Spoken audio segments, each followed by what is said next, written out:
Hi.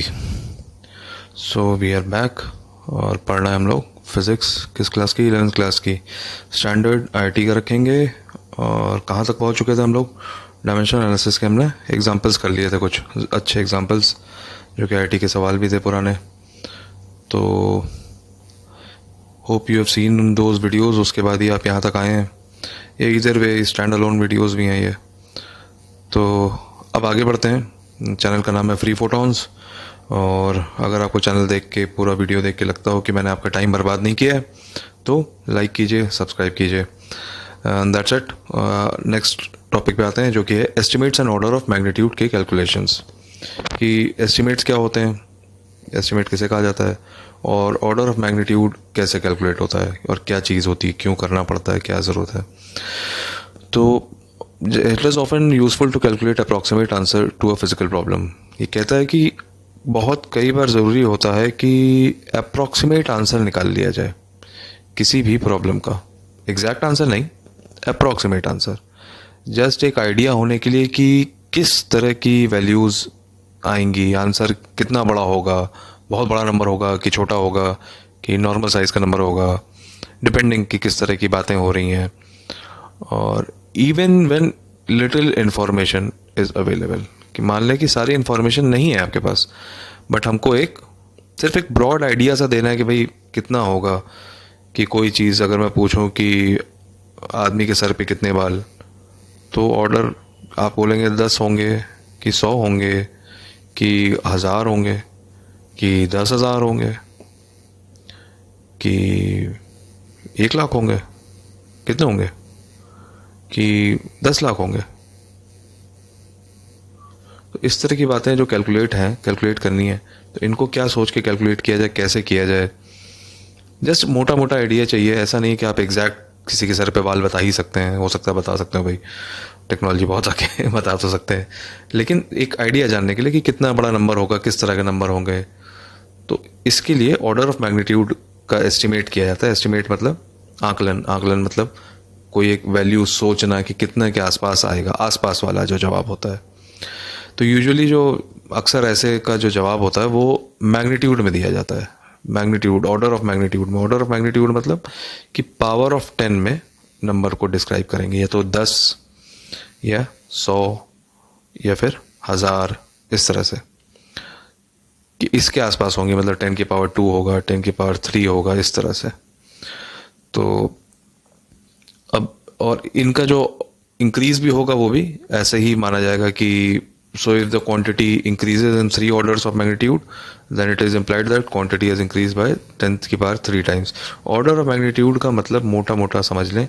Order of magnitude का मतलब होता है 10 की जो भी पावर लगी होती है, ये जो पावर होती है, इस पावर को कहा जाता है ऑर्डर ऑफ मैग्नीट्यूड। इसी को कहा जाता है ऑर्डर ऑफ मैग्नीट्यूड।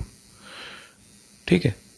तो इसीलिए कहा जा रहा है कि अगर किसी भी चीज़ का 3 गुना ऑर्डर बढ़ गया है, तो अगर उस किसी भी चीज़ का order of magnitude 3 orders of magnitude अगर बढ़ गया है, increase in 3 orders of magnitude, then the quantity has increase 10 की पावर 3 टाइम्स।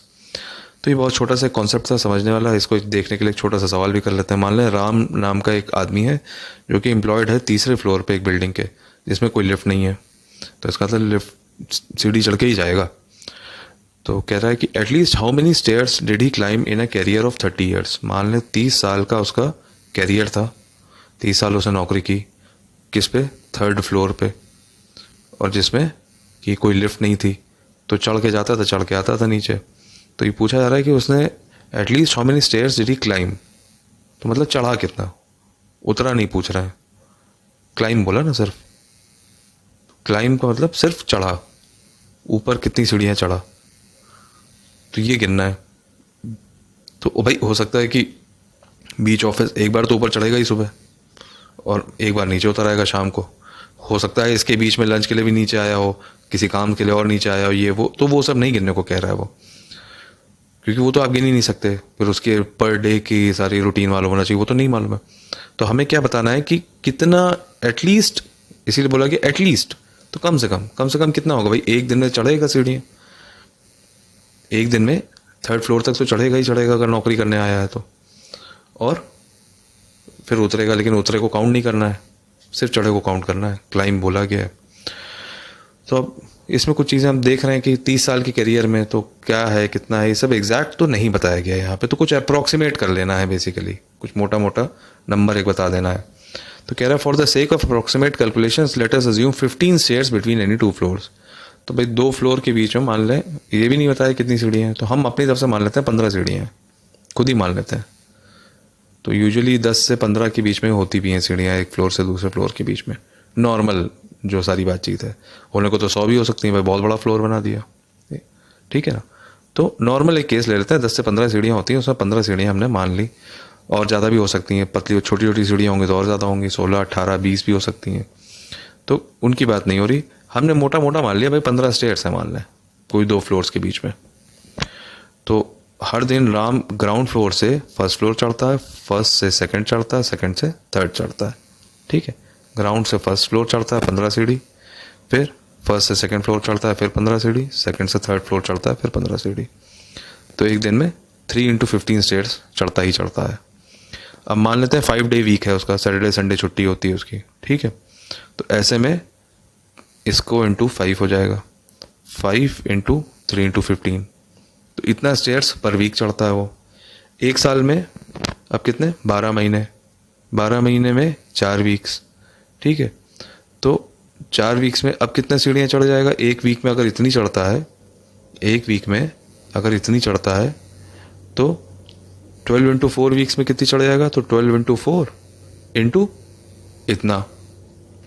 इतना स्टेयर्स पर ईयर मोटा मोटा चढ़ता है वो। तो इन 30 ईयर्स अगर देखें तो ये तो एक साल में था कैलकुलेशन, अब 30 से फिर मल्टीप्लाई कर दिया इसको, 4 × 5 और 3 × 15 को, ये तो एट लीस्ट इतना तो होगा ही होगा। तो कितने आ गए, 27,000 स्टेयर्स चढ़ा वो। ये कितना, इसका ऑर्डर कितना है, तो 27,000 स्टेयर्स को, 27,000 स्टेयर्स को कैसे लिख सकते हैं, 2.7 × 10⁴। तो ये है 10⁴ जो है, ये ऑर्डर ऑफ मैग्नीट्यूड है, इस ऑर्डर का आंसर है। मतलब जो भी आंसर आएगा, 2.7 तो हम एग्जैक्ट नहीं कह सकते, लेकिन जो भी आंसर आएगा वो 10⁴ के मैग्नीट्यूड का आएगा 30 साल के करियर में, अगर किसी आदमी का जोड़ा जाए तो, ठीक है। तो इससे हमको एक मोटा मोटा एक आइडिया मिला कि कितनी स्टेयर्स होंगी, ठीक है। तो इसी तरह के कैलकुलेशंस आप कई सारे कर सकते हैं, सांस कितनी ले सकता है एक आदमी, कितनी सांस लेता है एक साल में, ठीक है।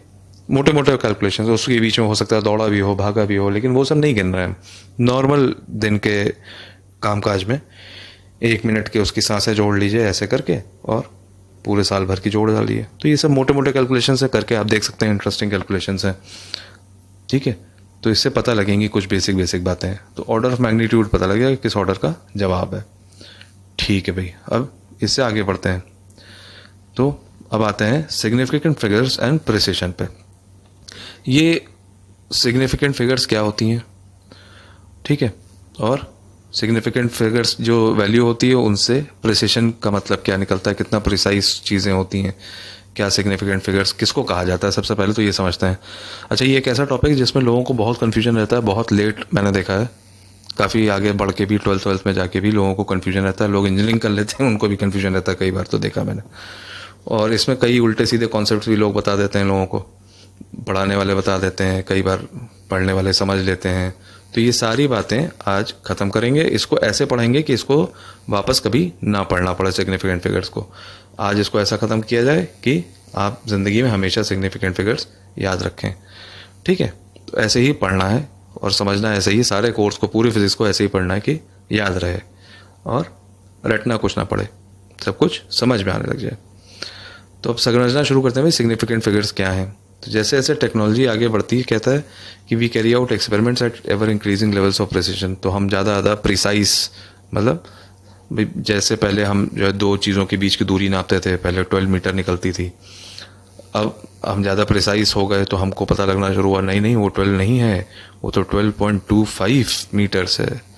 फिर हम और हमारे इंस्ट्रूमेंट्स अच्छे हुए तो हमको पता लगा नहीं वो 12.25 नहीं, 12.267853 मीटर्स है। तो अब इसमें आपको देख के समझ में आ रहा है कि कौन सा फिगर ज़्यादा प्रिसाइज है। ये वाला फिगर ज़्यादा प्रिसाइज है भाई, और ये वाला फिगर सबसे कम प्रिसाइज है, ठीक है। तो ये प्रिसिशन बढ़ रहा है, इसी को प्रिसिशन कहा जाता है। प्रिसिशन मतलब एक्यूरेसी, कितना एक्यूरेट बातचीत की आ रही है, तो ये प्रिसिशन बढ़ रहा है जैसे जैसे यहाँ पे देखा हमने। तो अब क्या होता है, इसका क्या मतलब निकला, कैसे पता लगा कि इसने 12 से 12.24 से 12.23785 ये प्रिसिशन बढ़ कैसे रहा है, सेंटीमीटर लिख दे मान लें, तो ये प्रिसिशन बढ़ कैसे रहा है। तो कहता है कि we can extend the measured results to more and more significant figures and correspondingly reduce the experimental uncertainty of the result and increase the precision measurement। क्या मतलब हो गया भाई, ये तो बहुत बड़ी बात कह दी इसने, क्या इतना घुमा घुमा के कह रहा है कि अगर आप सिग्निफिकेंट फिगर्स बढ़ाते जाएं, सिग्निफिकेंट फिगर्स को बढ़ाते जाएं, 12.0 की जगह 12.23 और इसकी जगह 12.23 की जगह आप कहने लगे नहीं 12.275, फिर आपको पता लगे नहीं 12.275 नहीं, वो तो 12.274,832 था, ठीक है। तो हम देख रहे हैं कि यहाँ नंबर्स बढ़ते चले जा रहे हैं, यहाँ पे यहाँ कम थे, यहाँ पे कम थे, यहाँ पे ज़ीरो ही था, कुछ था ही नहीं, तो ये नंबर्स बढ़ते जा रहे हैं। तो हमें पता लगता जा रहा है कि ये प्रिसिशन बढ़ रहा है, एक्यूरेसी हमारी बढ़ रही है। तो जितनी जितनी ज़्यादा एक्यूरेसी हो जाएगी उतना ज़्यादा प्रिसिशन बढ़ता जाएगा, प्रिसाइज होते जाएंगे। प्रिसाइज का डिक्शनरी में मतलब भी देख सकते हैं। प्रिसाइज का मतलब कि कितना एक्यूरेट, कितना सही से बताया जा रहा है। तो यही सिग्निफिकेंट फिगर्स हैं, ये जो हैं, ये जो नंबर्स हैं, ये सिग्निफिकेंट फिगर्स हैं, क्योंकि यही जो है ये बता रहे हैं कि एक्यूरेसी बढ़ाते चले जा रहे हैं। जैसे जैसे ये नंबर्स बढ़ते जा रहे हैं, एक्यूरेसी बढ़ती आ रही है। ऐसा क्या है कि 12 सिग्निफिकेंट फिगर नहीं है? बिल्कुल है भाई, बिल्कुल है, क्यों नहीं है? अरे वो नहीं होगा तो पहली बार की बात एक्यूरेसी की आती ही नहीं। तो ये यहाँ से यहाँ पे जैसे जैसे नंबर्स बढ़ते चले जा रहे हैं वैसे वैसे प्रिसिशन बढ़ता जा रहा है, सिग्निफिकेंट नंबर्स बढ़ते जा रहे हैं, प्रिसिशन बढ़ता चला जा रहा है, ठीक है। When we say x is equal to 5 we mean that we are reasonable certain that x lies between 4 and 6। तो जब हम कहते हैं x बराबर 5 है तो हम कहते हैं कि कहने का मतलब यही होता है कि ये 4 और 6 के बीच में ही है ये नंबर, ठीक है। लेकिन अगर हम यही कह दें x बराबर 5.00000, ठीक है, तो इसका कुछ और ही मतलब हो जाएगा कि भाई हम एग्जैक्ट इतना नाप सकते थे, एबिलिटी हमारे पास थी इतनी नापने की, लेकिन हमारा आंसर यही आया। इसको आप लिखने को तो ऐसे 5.0 भी लिख सकते हैं और 5 भी लिख सकते हैं, लेकिन उसमें आपने कुछ इन्फॉर्मेशन छुपा ली, क्या कि आप इतना नाप सकने की एबिलिटी थी आपके पास और आपने नापा और इतना ही मिला, ठीक है। ऐसा नहीं कि आंसर हमें 5.00001 मिला तो हमने अप्रॉक्सीमेट कर लिया, ना ना ना ना, हमें इतना ही आंसर मिला एक्चुअली। तो इसको हम 5 ऐसे लिख देंगे तो कहने का मतलब हो जाएगा 5 मीटर, अगर सिर्फ ऐसे लिख देंगे तो इसमें पता लगता है सिर्फ आप मीटर नाप सकते थे और आपने 5 मीटर नाप लिया। लेकिन यहाँ पता लग रहा है कि नहीं, आप 5 के आगे भी बहुत नाप सकते थे, आंसर तो भी 5 मिला, वो बात अलग है, तो भी आंसर 5 ही मिला नापने पे, ठीक।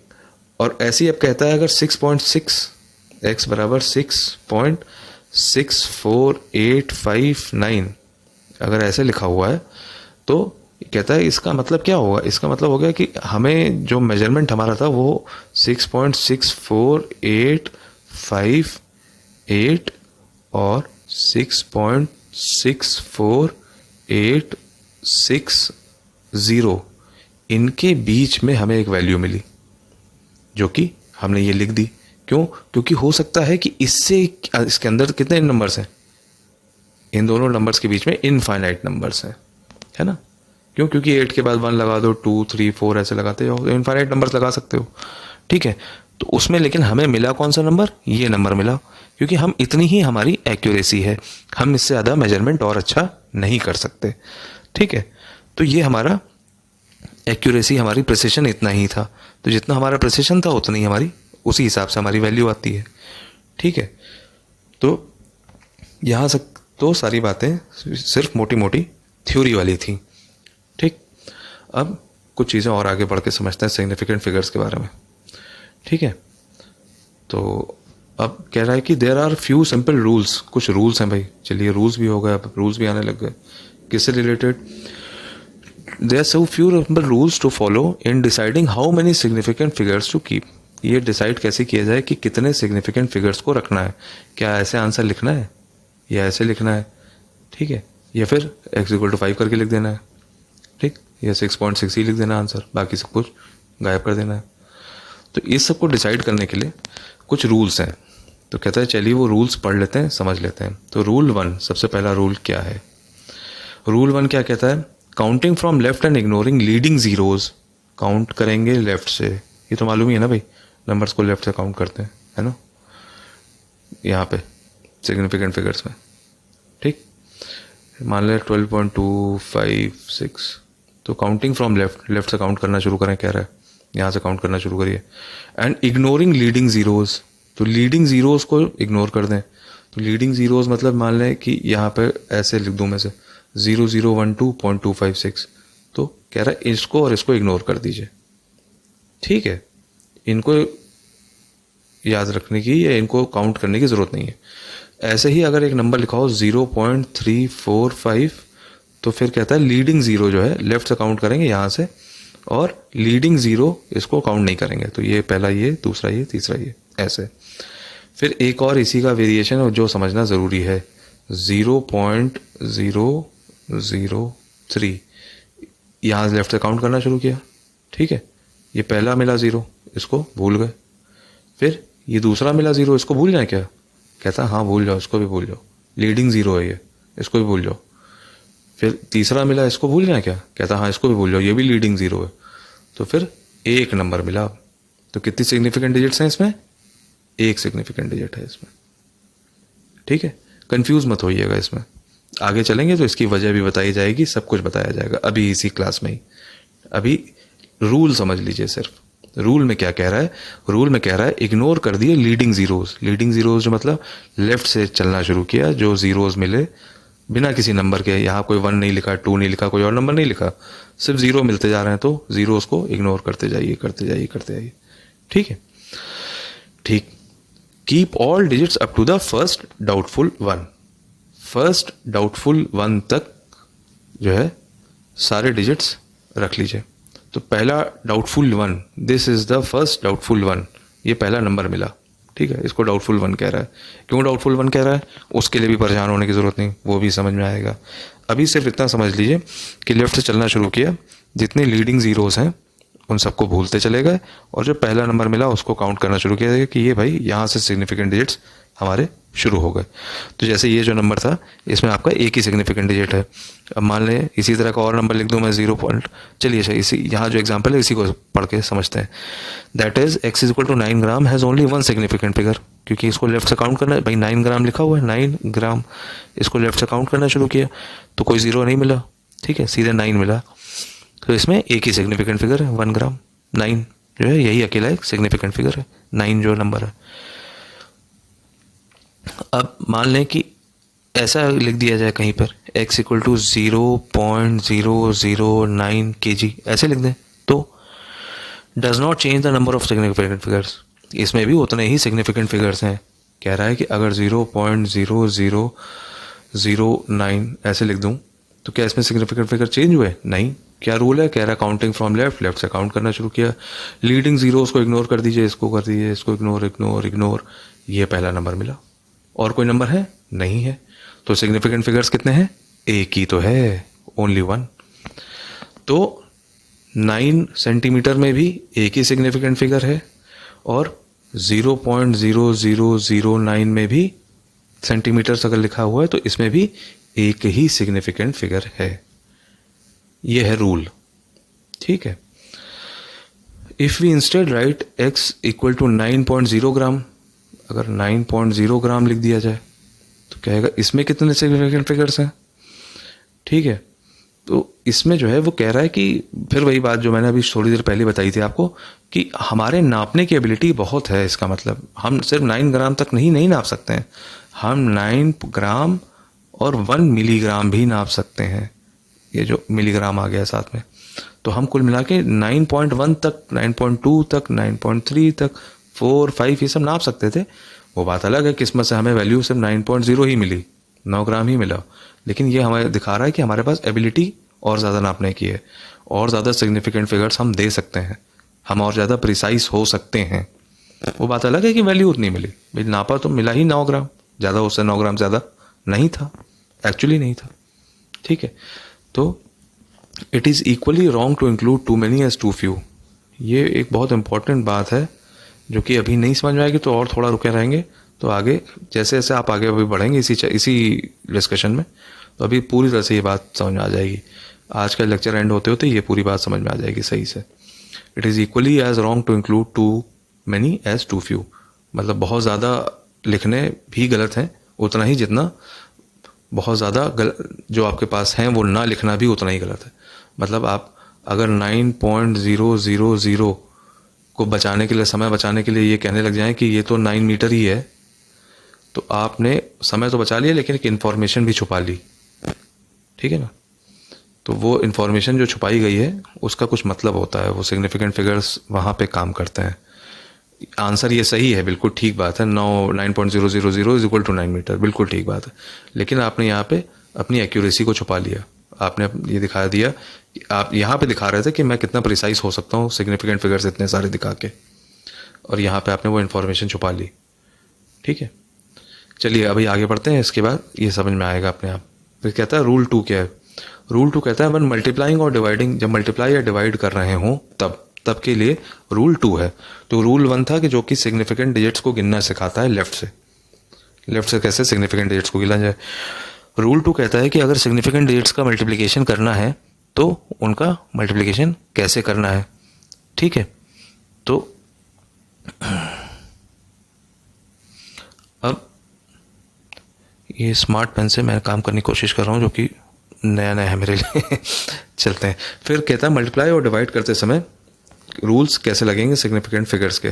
ठीक है, when multiplying or dividing the number of significant figures in the product or quotient should no greater than the number of significant figures in the least precise of the factors। क्या मतलब हुआ भाई, कह रहा है कि अगर आप दो नंबर्स को मल्टीप्लाई कर रहे हैं, जैसे कि 4.6 यहाँ पे एग्जांपल है इंटू 1.2658, इसको मल्टीप्लाई कर रहे हैं।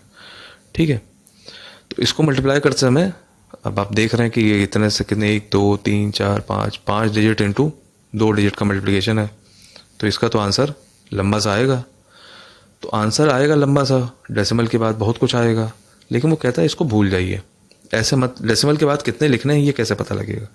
यहाँ तो 4 है तो क्या 4 लिखने चाहिए डेसिमल के बाद, यहाँ 1 ही है तो क्या आंसर के बाद 1 ही लिखने डेसिमल, कैसे कितने डिजिट्स लिखें, या 2 पे लिख के राउंड ऑफ कर दें जैसा कि हम यूजुअली करते हैं, या 3 पे लिख करके कर दें, कैसे करें।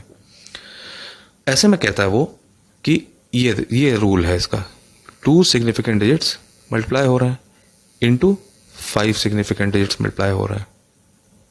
ठीक है, यहाँ पे 2 ही सिग्निफिकेंट डिजिट्स है ना, 4 और 6।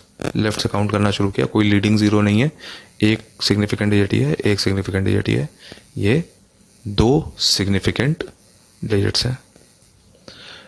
यहाँ पे कितने सिग्निफिकेंट डिजिट्स हैं, लेफ्ट से काउंट करना शुरू करते हैं, 1 2 3 4 5, यहाँ पे 5 सिग्निफिकेंट डिजिट्स हैं। ठीक है, तो यही कह रहा है वो 2 सिग्निफिकेंट डिजिट्स का जब प्रोडक्ट लिया आता है 5 सिग्निफिकेंट डिजिट से, तो जो लीस्ट होगा उतने ही रखने हैं, तो यानी 2 सिग्निफिकेंट डिजिट्स ही रखने हैं आंसर में। तो आंसर में अगर जो भी आंसर आ रहा है जैसे 5 पॉइंट समथिंग आएगा तो 5.8 ही रखेंगे और उसके आगे का सारा भूल जाएंगे। ठीक है, ज़रूरत पड़ेगी तो राउंड ऑफ कर लेंगे, राउंड ऑफ करना आता है ना सबको भाई, ये राउंड ऑफ के नियम भी बताने पड़ेंगे। चलिए राउंड ऑफ के नियम भी बताए जाएंगे, उसके लिए भी एक क्लास अलग से छोटी सी रख दूंगा मैं, या इसी चैप्टर के एंड में राउंड ऑफ करना डाल दूंगा मैं। ठीक है, तो अब ये नियम तो समझ में आया एक और, कि जब 2 सिग्निफिकेंट डिजिट्स को 5 सिग्निफिकेंट डिजिट से मल्टीप्लाई किया जाता है तो आंसर में 2 सिग्निफिकेंट डिजिट्स ही होने चाहिए।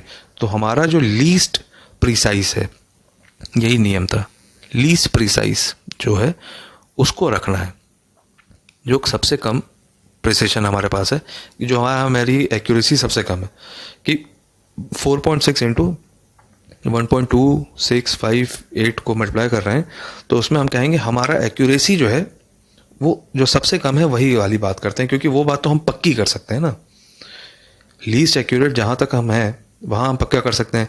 ये बड़ा एक्यूरेट नंबर है लेकिन कम एक्यूरेट नंबर से मल्टीप्लाई हो जा रहा है, तो कह रहा है कि ऐसे में जब भी हो तो बड़ा एक्यूरेट नंबर की एक्यूरेसी को ध्यान ना रखते हुए लीस्ट नंबर की एक्यूरेसी को ध्यान रखें और उसी को दिखाएं। आपकी एक्यूरेसी जो टोटल है वो आपकी लीस्ट एक्यूरेसी से ज़्यादा बढ़ के नहीं है, ये कहने का मतलब है। ठीक है, जो आपका लीस्ट एक्यूरेट जो रिजल्ट है वही आपकी लिमिटेशन है, तो उतना ही दिखाएं। ठीक है, तो 2 सिग्निफिकेंट डिजिट को जब 5 सिग्निफिकेंट डिजिट से मल्टीप्लाई करेंगे तो जो लीस्ट एक्यूरेसी है वही आपकी एक्चुअल एक्यूरेसी है, क्योंकि वो आपकी लिमिटेशन है ना। तो उतना ही दिखाएं, 2 ही सिग्निफिकेंट डिजिट का आंसर दिखाएं, तो 5.8 ही इसका आंसर लिखा जाएगा और सही माना जाएगा। अब ये कहता है a bit of good judgement is also occasionally necessary. कुल मिला के जज भी बनना है। अब आपको कैसे, इंजीनियर बनने आए हैं सर, यहाँ जज बना रहा है तो क्या कह रहा है भाई, जैसे कहता है 9.9 को मल्टीप्लाई करना है 2.31 से। ठीक है, तो 2.9, ठीक, आंसर आ गया। तो क्यों 2 सिग्निफिकेंट डिजिट्स इसमें देख लें क्या हुआ भाई, 2 सिग्निफिकेंट डिजिट 9.9 में 2 ही सिग्निफिकेंट डिजिट है। लेफ्ट से काउंट करना शुरू करें, no leading zeros, 1 2 significant digits. यहाँ पे भाई लेफ्ट से काउंट करना शुरू करें, 1 2 3 सिग्निफिकेंट डिजिट है। तो कह रहा है 2 को जब 3 से मल्टीप्लाई करते हैं तो आंसर में सिर्फ 2 सिग्निफिकेंट डिजिट होनी चाहिए। ठीक है, तो यहाँ पे आंसर में सिर्फ 2 सिग्निफिकेंट डिजिट रखें, तो यानी 22 को रखें। तो 22 को क्या, बल्कि अब ये ध्यान से देखें तो ये तो 23 होता हुआ लग रहा है, तो इसको राउंड ऑफ करने जाएंगे तो भी बड़ा अजीब सा हो जाएगा। तो ऐसे में कहता है कि भाई इसमें आपको थोड़ा कॉमन सेंस यूज़ करना चाहिए। क्या, because even though 9.9 technically has only 2 significant figures, it is very close to being a number with 3।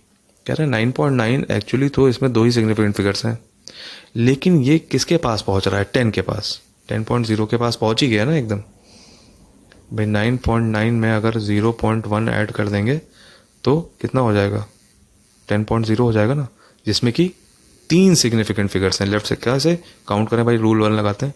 Left से काउंट किया, कोई लीडिंग जीरो है नहीं है। पहला सिग्निफिकेंट फिगर कौन सा आया, ये वाला 1, फिर दूसरा सिग्निफिकेंट फिगर ये, फिर डेसिमल आया, फिर उसके बाद तीसरा सिग्निफिकेंट फिगर एक और आ गया। तो कुल मिला के कितने सिग्निफिकेंट फिगर हो गए, 3। ठीक है, अब आप कहोगे कि सर ये 0 भी सिग्निफिकेंट फिगर है क्या, ये भी 0 सिग्निफिकेंट फिगर है। हाँ जी है, बिल्कुल है। ठीक है, क्योंकि रूल 1 क्या कह रहा था वही भाई, रूल 1 को अप्लाई करिए हमेशा, दिमाग हमेशा रूल के हिसाब से चला दीजिए। रूल 1 अप्लाई करिए, लेफ्ट से चलना शुरू किया, कोई लीडिंग जीरोज नहीं, ये पहला सिग्निफिकेंट डिजिट, दूसरी और तीसरी, सीधा रूल। ठीक है, क्योंकि वो कहता है लीडिंग जीरोज को छोड़ना है। लीडिंग जीरोज मतलब पे जो कोई भी नंबर आने से पहले वाले जीरोज, तो यहाँ पे जब लेफ्ट से चले तो एक नंबर आ गया ना 1, तो अब लीडिंग जीरो तो कोई है नहीं, तो अब नंबर्स काउंट होना शुरू हो गए, पहला दूसरा तीसरा, तो इसमें 3 सिग्निफिकेंट फिगर्स हैं। तो अब ये कह रहा है कि 2 सिग्निफिकेंट फिगर्स को 3 सिग्निफिकेंट फिगर्स में मल्टीप्लाई करके आंसर अगर 2 सिग्निफिकेंट फिगर्स में देना हो, अगर इसी को 2 सिग्निफिकेंट फिगर्स में एक्सप्रेस करना हो तो इसको 23 करना पड़ेगा, आपको राउंड ऑफ करना पड़ेगा। ठीक है, 22.9 को राउंड ऑफ करेंगे तो 23 आ जाएगा, वही जो है आपका सिग्निफिकेंट फिगर हो जाएगा, 2 सिग्निफिकेंट फिगर्स का आंसर हो जाएगा। ये इसमें 2 सिग्निफिकेंट फिगर्स हैं, इसके 2 सिग्निफिकेंट फिगर्स का आंसर 22 नहीं होगा, याद रखिएगा। 0.9 खा नहीं जाएंगे, राउंड ऑफ करेंगे सिग्निफिकेंट फिगर्स दिखाने के लिए, कि हमारी भाई मजबूरी क्या है कि हमें 2 फिगर्स दिखाना है ना, 2 फिगर्स का आंसर देना है, लेकिन हमारी ये मजबूरी थोड़ी कि हमें नंबर खा जाना है, तो हम राउंडिंग ऑफ का प्रिंसिपल तो लगा ही सकते हैं तब भी। तो 22.9 जो है 23 के पास है, तो 23 आंसर हो जाएगा। ठीक है, 2 सिग्निफिकेंट फिगर्स का आंसर 23 हो जाएगा। लेकिन ऐसे में वो जब कह रहा है कि यही बात वो समझा रहा है कि 9.9 तो 10 के पास पहुंचने वाला है, 10 यानी 10.0 के पास पहुंचने वाला है, तो एक्यूरेसी इतनी हाई है। तो ये एक्चुअली देखा जाए तो ये 3 है यहाँ, तो ये एक तरह से 3 के पास की फिगर हो गई है, 3 की सिग्निफिकेंट फिगर्स हैं इसमें। तो 3 को 3 से मल्टीप्लाई करके ये कह रहा है, इसीलिए इसके आंसर में 3 दिखा दिए सिग्निफिकेंट फिगर्स। 3 को 3 से मल्टीप्लाई करके 3 सिग्निफिकेंट फिगर्स मान के इसका आंसर 3 सिग्निफिकेंट फिगर्स का दिखा दीजिए। ठीक है, तो ये कॉमन सेंस थोड़ा सा कह रहा है ऐसे केस में यूज़ करना चाहिए कि जब एकदम 9.7 आ गया, 9.8 आ गया, 9.9 आ गया, तो ऐसे फिगर्स ये सब 10.0 के पास पहुंच रहे हैं ना आप, तो यहाँ पे 3 सिग्निफिकेंट फिगर्स हैं, तो 3 के पास तो आप जा ही रहे हैं। तो ऐसे में कहता है थोड़ा सा लॉजिक और कॉमन सेंस यूज़ कर लीजिए। ठीक है, ये रूल 2 था। ठीक है, आशा कर रहे हैं ये भी समझ में आ जाएगा। अगर नहीं समझ में आया तो भी चिंता ना करें, अभी आगे जाके एक बड़ी सी टेबल खोलेंगे, उसमें इतने सारे एग्जाम्पल दिखा दिए जाएंगे कि सब एकदम क्लियर होगा। ठीक, और आगे बढ़ते हैं। अब इसके बाद कहता है क्या, रूल 3, अच्छा एक रूल और आ गया। रूल 3 में क्या कहता है कि रूल 2 था मल्टीप्लाइंग और डिवीजन के लिए, अब रूल 3 है एडिशन और सब्ट्रैक्शन के लिए। तो ये क्या कहता है, रूल 3 कहता है least significant digit of the sum और difference occupies the same relative position at the least significant digit of the quantities being added और सब्ट्रैक्टेड। ये क्या मतलब हुआ भाई, सेम रिलेटिव पोजीशन का क्या मतलब हुआ, पता नहीं, देखें आगे। In this case the number of significant figures is not important. अच्छा, ये कहता है नंबर ऑफ सिग्निफिकेंट फिगर्स इसमें ज़रूरत नहीं है, ठीक। It is the position that matters. अच्छा जी, फिर आगे पढ़ते हैं भाई, मतलब तो अभी भी नहीं समझ में आया सही से। For example suppose we wish to add total mass of 3 object. चलो ये समझ लेते हैं सीधा। फिर कह रहा है कि भाई 212.1 kg, 212.1 kg। अच्छा जी, फिर 12.20 kg। अच्छा भाई 0.456, ये सबसे प्रिसाइज तो यही है, ठीक है।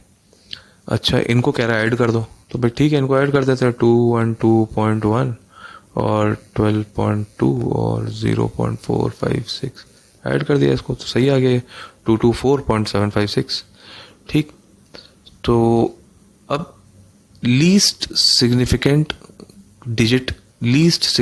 डिजिट कौन सी है, तो यहाँ पे लीस्ट सिग्निफिकेंट जो है राइट मोस्ट डिजिट वो लीस्ट सिग्निफिकेंट हो जाएगी। तो यहाँ पे ये है, यहाँ पे ये है, डेसिमल के बाद पहली डिजिट लीस्ट सिग्निफिकेंट है, यहाँ पे डेसिमल के बाद दूसरी डिजिट, यहाँ पे डेसिमल के बाद तीसरी डिजिट सबसे सिग्निफिकेंट है, सबसे least significant digit bold green में दिखा दिया गया है, ठीक है।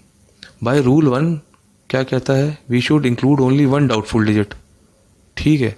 तो रूल 1 के हिसाब से कह रहा है कि भाई यहाँ से जो लीस्ट एक्यूरेट हो सिर्फ उसे रखिए, तो सिर्फ एक को रखना चाहिए, ठीक है।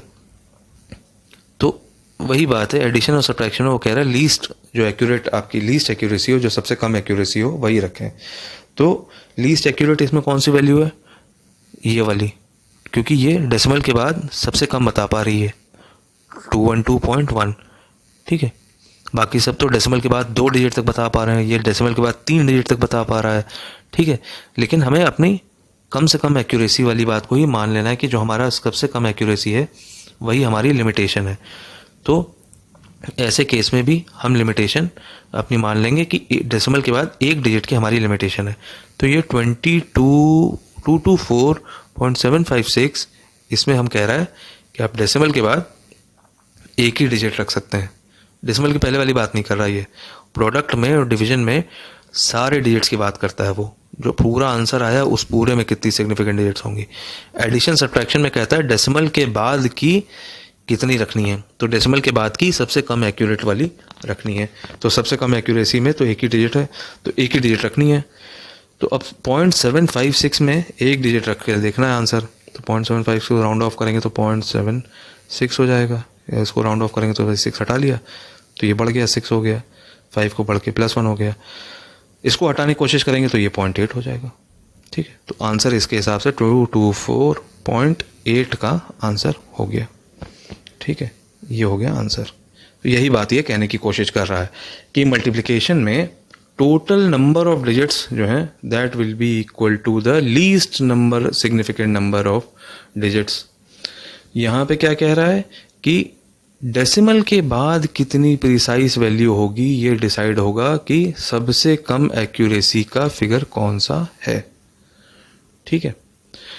Please note how rounding off is still valid, a valid action when applying principle of significant digits. Principle of significant digits का जब प्रिंसिपल लगाते हैं तो राउंडिंग ऑफ आप तब भी कर सकते हैं, ठीक है। राउंडिंग ऑफ के बारे में अगर क्लैरिटी ना हो तो मैं इसी का जब यूनिट्स एंड डायमेंशंस एंड करूँगा ओलिक एसिड वाला जो एक्सपेरिमेंट है उससे, तो उसमें फिर राउंडिंग ऑफ के बारे में भी एक शॉर्ट नोट डाल दूंगा, वो आप सुन सकते हैं वहाँ पे, ठीक है।